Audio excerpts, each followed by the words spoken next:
Olá, está no ar mais um Direito Sem Fronteiras. Hoje vamos falar da ameaça que governos autoritários representam para o equilíbrio entre os poderes nas democracias formais. Em última análise, a ameaça é contra a própria democracia. Na Hungria e na Polônia, governos de direita centralizam o poder e limitam a atuação do judiciário. Em Israel, o governo conservador, aliado a ultraconservadores religiosos, conseguiu aprovar no parlamento uma das leis da chamada reforma judicial. Desde janeiro deste ano, grandes manifestações populares tentam evitar a guinada autoritária em Israel. O governo de Benjamin Netanyahu chegou a recuar, mas voltou à carga e, na semana passada, conseguiu aprovar a lei que impede a Suprema Corte do país de invalidar decisões do governo consideradas não razoáveis. Isso inclui nomeações e ações de Estado. O princípio de razoabilidade era considerado uma espécie de freio e contrapeso do judiciário em relação a ações do governo ou do parlamento que fossem além das atribuições desses dois poderes. E mesmo depois da aprovação da lei, as manifestações em Israel não pararam. É que o restante da reforma judicial, ainda à espera de votação, inclui outras ameaças ao judiciário e à democracia, como a possibilidade de o parlamento rejeitar decisões da Suprema Corte por maioria simples e também mais poder para que o governo conduza a nomeação de todos os juízes do país, inclusive os da Suprema Corte. A situação em Israel é considerada preocupante. Milhares de militares, inclusive pilotos da Força Aérea, ex-chefes dos serviços de segurança do país, juristas e grandes empresários criticam abertamente a reforma judicial liderada por Netanyahu. O primeiro-ministro é acusado de querer controlar o judiciário para evitar condenações por crimes de corrupção. E para falar deste assunto, eu converso online com Carlos Aires Brito, ministro aposentado do STF, o Supremo Tribunal Federal, e também com Saul Tourinho Leal, advogado constitucionalista. Muito obrigado aos senhores pela participação aqui no Direito Sem Fronteiras. Eu começo com uma pergunta para o ministro Carlos Aires Brito. Ministro, como o senhor avalia o que acontece em Israel neste momento? Guilherme, meus cumprimentos a todos e todas, ao professor Saul Tourinho Leal, querido amigo, de quem sou admirador de longa data, mesmo ele sendo muito novo, é um constitucionalista de primeira linha. Tenho muito gosto, muita honra de estar participando do seu programa, Guilherme.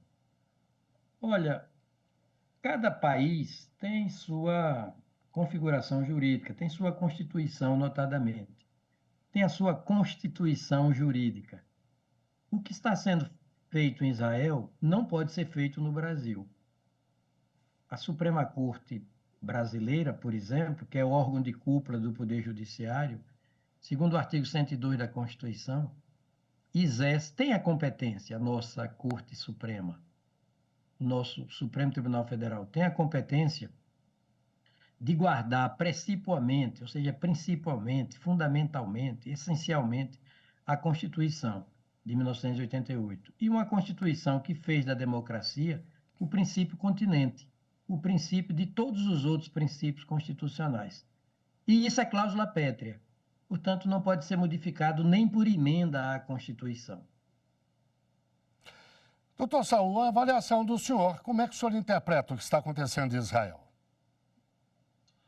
Pegando a deixa que o querido professor Carlos Aires Brito me deu, nós temos aí um movimento global e um movimento influente, um movimento que tem, em alguns lugares, logrado êxito em seu intento de enfraquecer Supremas Cortes.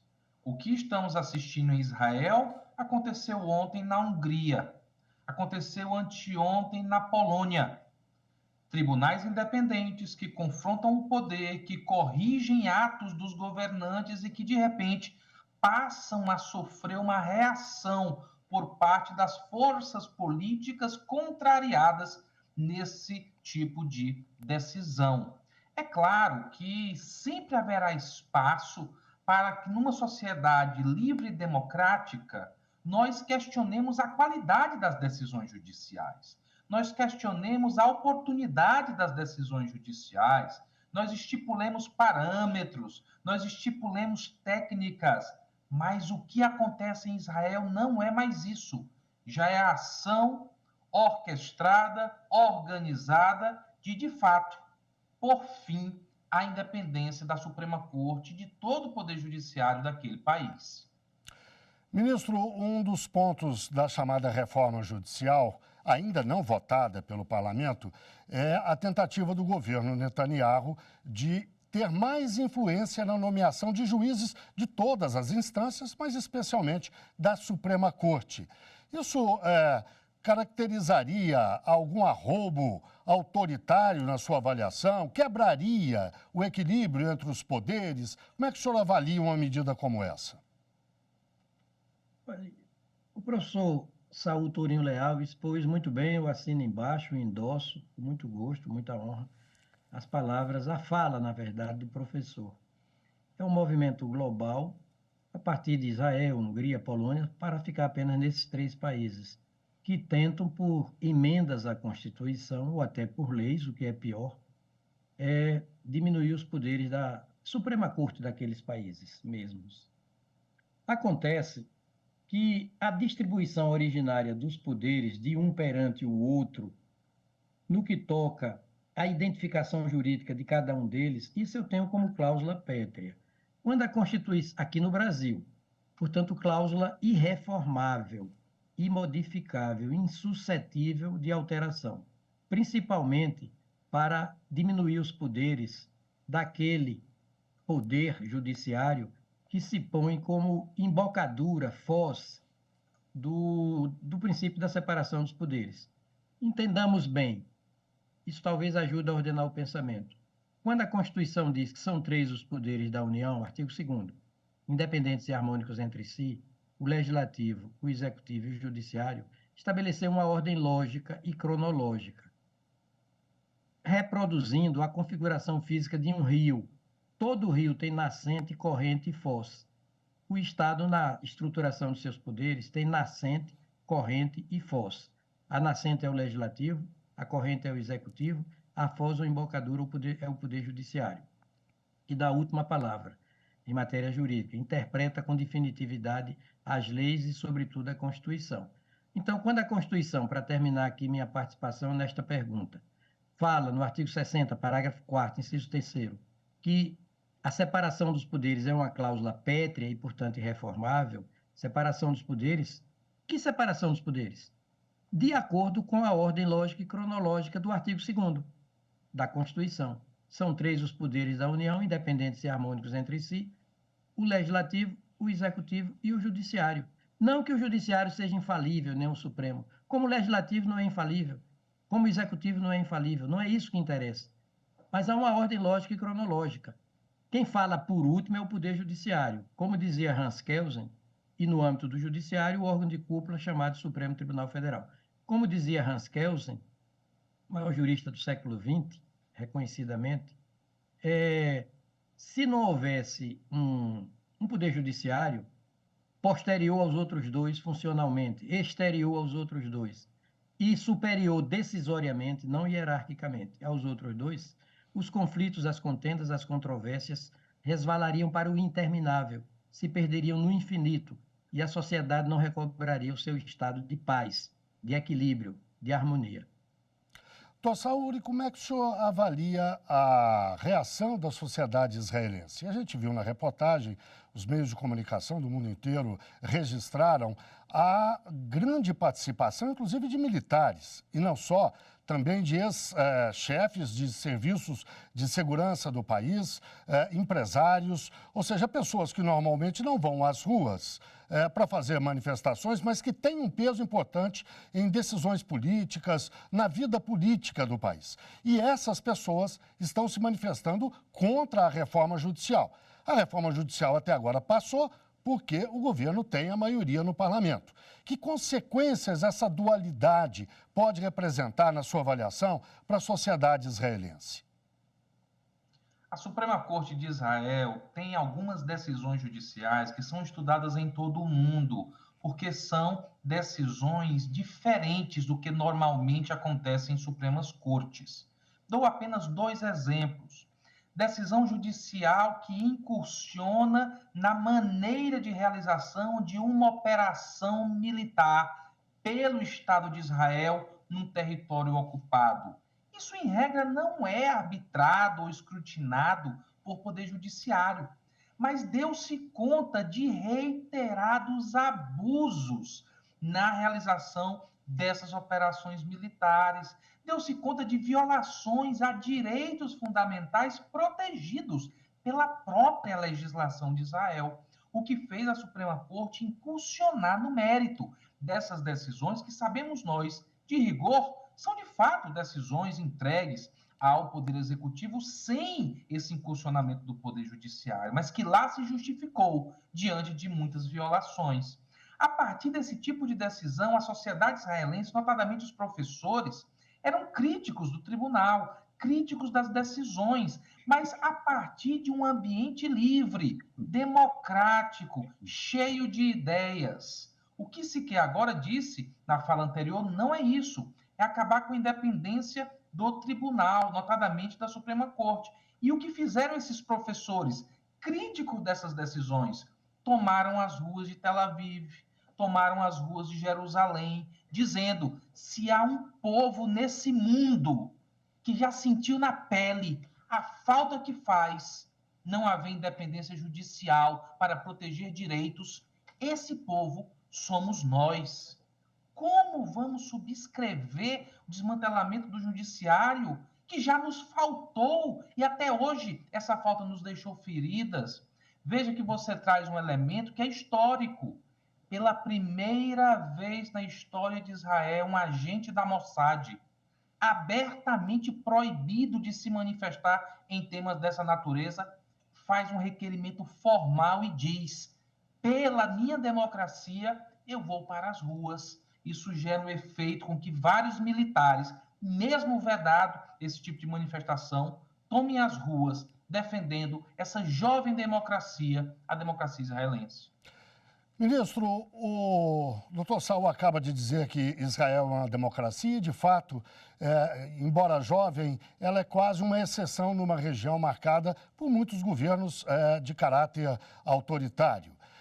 Agora, o senhor diria que com essas mexidas todas na Constituição, com essas mudanças, essa jovem democracia correria algum risco, um risco sério? Há quem tenha esse medo. O senhor tem também? Mas eu vou pedir que o senhor responda daqui a pouquinho, logo depois do intervalo. O Direito Sem Fronteiras faz uma breve pausa e volta já já.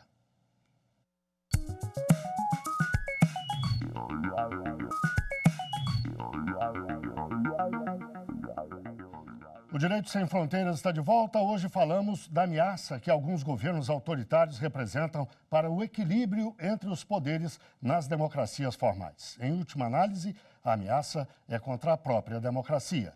Os nossos convidados são Carlos Aires Brito, ministro aposentado do STF, e Saul Tourinho Leal, advogado constitucionalista. Ministro Aires Brito, no bloco anterior eu deixei uma questão no ar para o senhor abordar agora.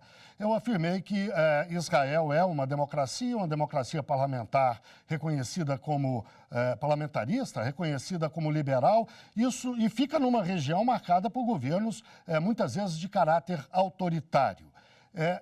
Israel correria o risco de se transformar também num país com características autoritárias, ou a democracia lá sobrevive a essa chacoalhada, vamos dizer assim? Olha, democracia é para se fortalecer, não é para se enfraquecer. Democracia é tanto mais saudável, juridicamente, politicamente, tanto mais saudável, quanto menos regime de emagrecimento fizer.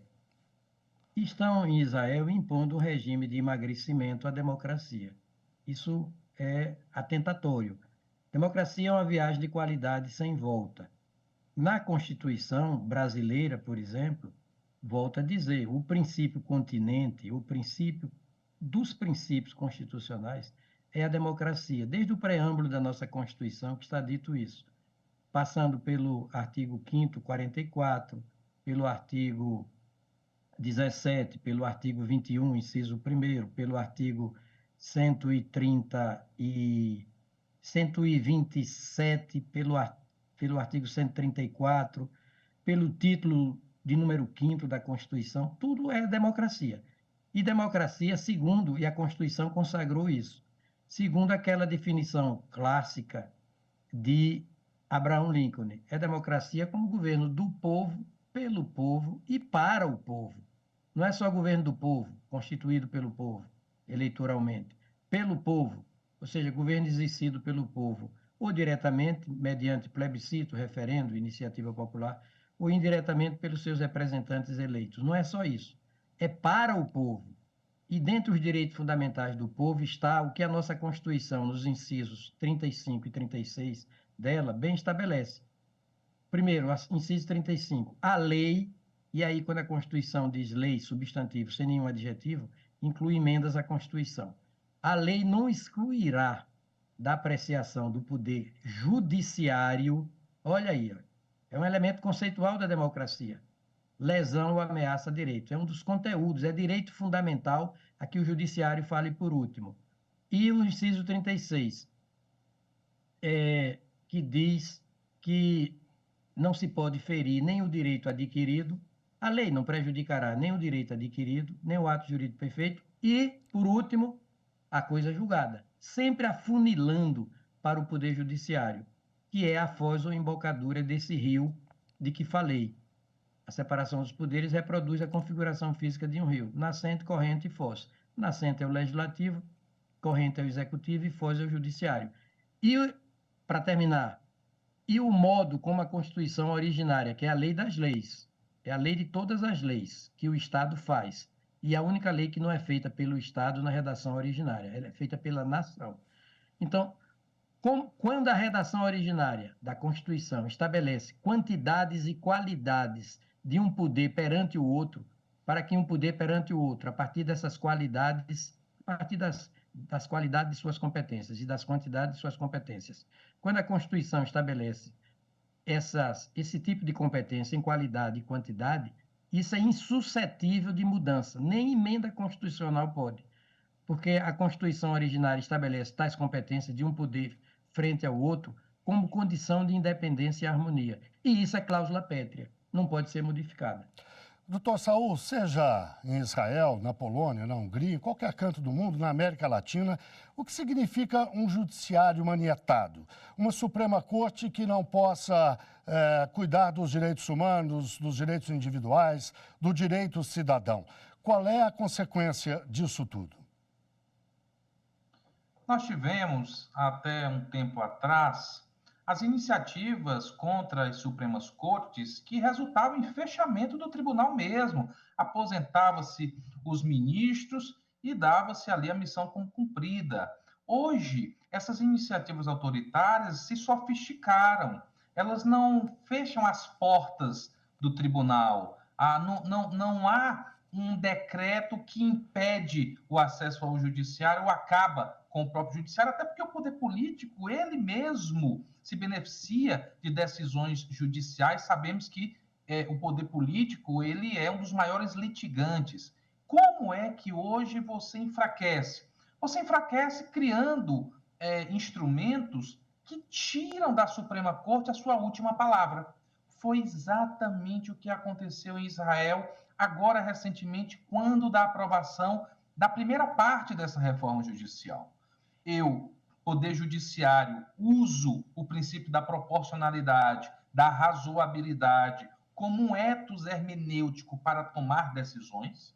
Isso invalida atos não raramente oriundos das forças políticas, que se ressentem disso e reagem a isso, aprovando uma cláusula de que, quando eu fizer isso novamente, pode o Congresso, no caso de Israel, Knesset, pode o Congresso derrubar a decisão judicial. Tira-se a última palavra do Poder Judiciário, macula-se isso que o professor Carlos Aires trouxe no início da nossa conversa, a capacidade de falar por último, de dizer por último, de exprimir por vez derradeira o que é justiça a partir do caso concreto. Tira-se isso do direito, tira-se isso da justiça, entrega-se isso para a política e assim desguarnece-se todas as pessoas que continuam perseverando para ver nos seus casos concretos esse ideal de justiça se realizar.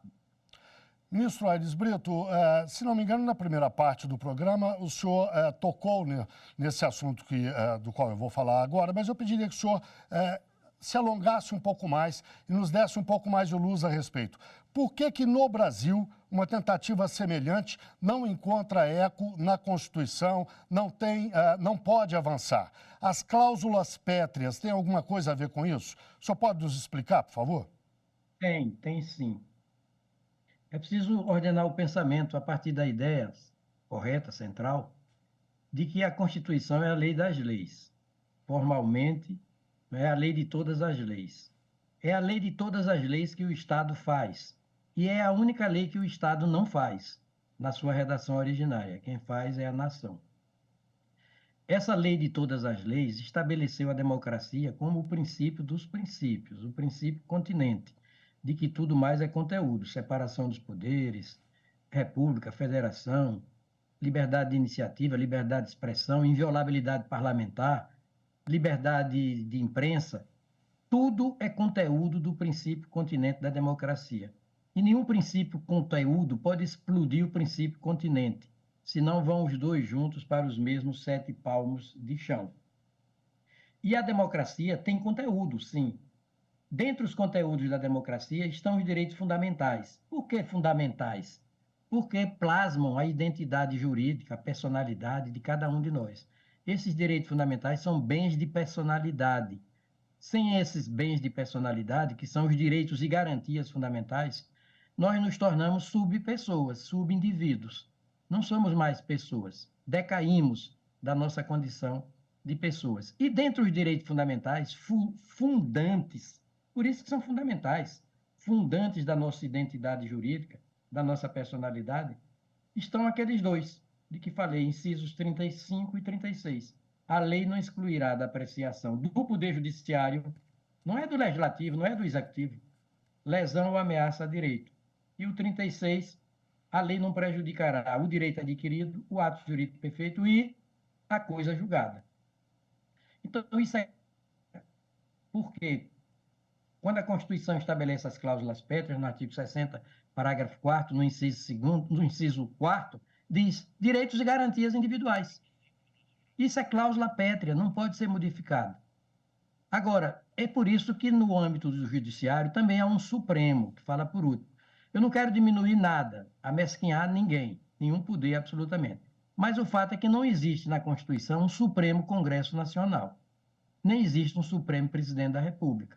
Mas existe um Supremo Tribunal Federal, que fala por último, e nos países civilizados é assim mesmo, a partir do modelo norte-americano em que nos inspiramos para constituir a nossa Suprema Corte e o princípio da separação dos poderes com o passar do tempo.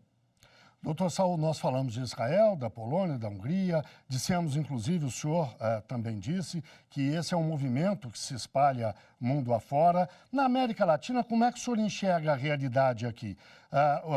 O mundo jurídico da América Latina pode dormir tranquilo? Aqui não há ameaças como essa? Jamais é tempo para descansar, é importante vigiar. Temos uma corte, por exemplo, colombiana, de onde emana grandes precedentes, uma jurisprudência rica na temática social, corajosa, independente, mas vimos uma Suprema Corte que um dia pontificou ter sido completamente aparelhada aqui na nossa querida Venezuela. Veja que você vai e volta e esse pêndulo termina, às vezes, gerando consequências. Guatemala igualmente teve o seu poder judiciário a partir da Suprema Corte silenciado. A questão, de fato, me parece termos na própria Constituição e para além dela, dentre as forças que gravitam em torno da Constituição, poder legislativo, poder executivo e o próprio poder judiciário, essa consciência de que você tem amplo espaço para fazer suas críticas, até numa intenção legítima, cidadã, de aperfeiçoar a prestação jurisdicional. Veja que nós somos, eu, professor Carlos Aires, professor já tendo tido a honra de integrar o tribunal, nós somos hoje advogados. Todo dia nós estamos recorrendo de uma decisão do Supremo, todo dia nós estamos lendo e lançando um olhar crítico sobre elas, nós estamos agendando audiências, uma tentativa de persuadir o julgador, e isso continua a partir de uma interação saudável entre os cidadãos e a Suprema Corte, que pode ser crítica de maneira, inclusive, com uma crítica aqui e acolá contundente, porque você acha que foi injustiçado, porque você acha que a melhor decisão não foi tomada. Isso é muito diferente de você ter movimentos violentos, de você ter movimentos autoritários, de você ter movimentos organizados, financiados, dispostos a erodir a credibilidade e a reputação institucional de um órgão fundamental como é o Supremo Tribunal Federal. Bem, nós chegamos ao fim do nosso programa. Eu agradeço muito a participação do ministro aposentado do STF, Carlos Aires Brito, e também do advogado constitucionalista Saul Tourinho Leal. Muito obrigado mais uma vez. E, claro, obrigado a você que nos acompanhou. Não deixe de seguir a nossa programação no site da TV Justiça. Nós estamos no YouTube, Instagram, Twitter, Spotify. É só digitar lá @Rádio e TV Justiça e você encontra o nosso conteúdo. Até o próximo programa.